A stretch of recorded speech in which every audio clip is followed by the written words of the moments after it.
안녕하세요. 최기란 변호사입니다. 오늘은 보험회사로부터 향후 치료를 받고 합의하는 경우 합의 후 치료에 있어서 손해를 보게 된다는 점과 관련해서 살펴보도록 하겠습니다. 건강보험법 58조는 1항과 2항으로 나누고 있는데 1항에서는 건강보험공단의 구상권 행사를 규정하고 있고 2항의 경우에는 피해자가 가해자의 보험회사로부터 향후 치료비를 받고 합의하는 경우에는 그 범위 내에서 건강보험 급여를 하지 않는다고 규정하고 있습니다. 구체적으로 살펴보면 먼저 58조 1항의 경우에는 예를 들어 A차량과 B차량이 충돌하는 교통사고가 발생했는데 A가 B차량의 보험회사의 지불보증으로 치료를 받지 않고 처음부터 건강보험 처리를 해서 치료를 받은 케이스입니다. 이때 A가 건강보험 처리를 했기 때문에 당연히 건강보험공단은 병원에 공단부담금을 지급을 하겠죠.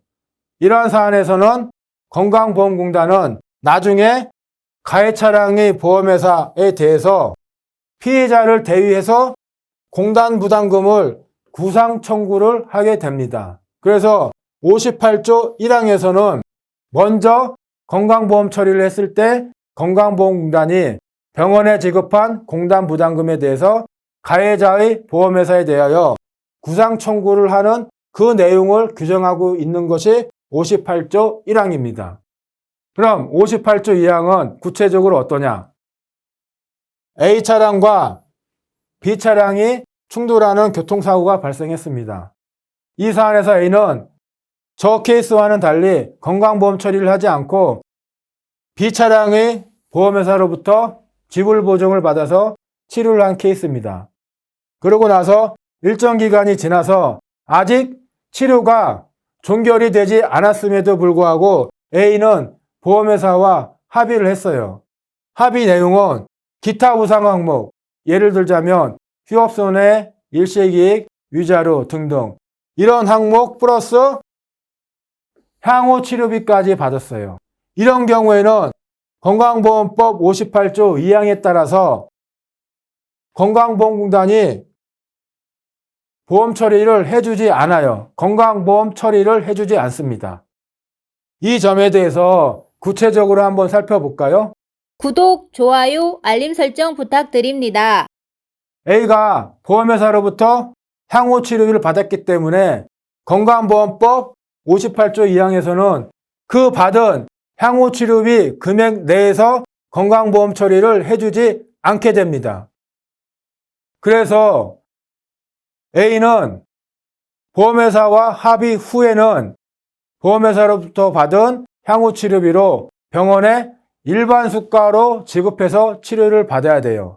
그런데 일반 수가는 건보 수가나 자보 수가보다 더 큰 비용이에요. 그래서 보험회사로부터 받은 향후 치료비가 빠른 속도로 소진이 되고 맙니다. 그러면 보험회사로부터 받은 향후 치료비가 다 소진이 되면 그때부터는 건강보험 처리가 됩니다. 그래서 그때부터 A는 건강보험 처리를 할 수가 있어요. 건강보험 처리를 하게 되면 어떻게 되겠어요? 물론 건강보험공단이 병원에 공단부담금을 지급을 하겠지만 피해자 본인인 A에게도 병원에 본인 분담금을 지급을 해야 되죠. 언제까지? 치료 종결 때까지. 그러니까 향후 치료비가 다 소진된 시점부터 치료가 종결되는 시점까지 이 사이에 피해자에게는 병원에 지급해야 할 본인 부담금의 손해가 발생하는 것입니다. A가 치료 종결 전에 보험회사로부터 향후 치료비를 받고 합의하는 것이 아니라 처음부터 지불보증을 받아서 보험회사가 병원에 치료비를 지급하고 최종 치료 종결 시까지 계속 지불보증을 받아왔다면 결국은 치료 종결 시까지 A는 병원에 치료비를 한 푼도 안 내도 되죠. 그런데 치료 종결 전에 A가 향후 치료비를 받고 합의하는 바람에 향후 치료비가 소진된 때부터 치료 종결 시까지 본인 부담금을 병원에 내야 하는 손해가 발생한다는 것입니다.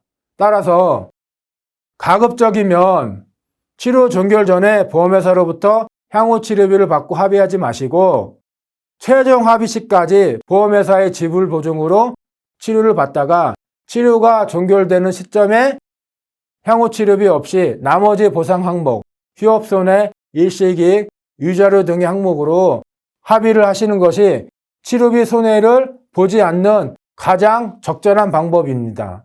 예, 이상입니다. 오늘 영상을 시청해 주셔서 감사합니다.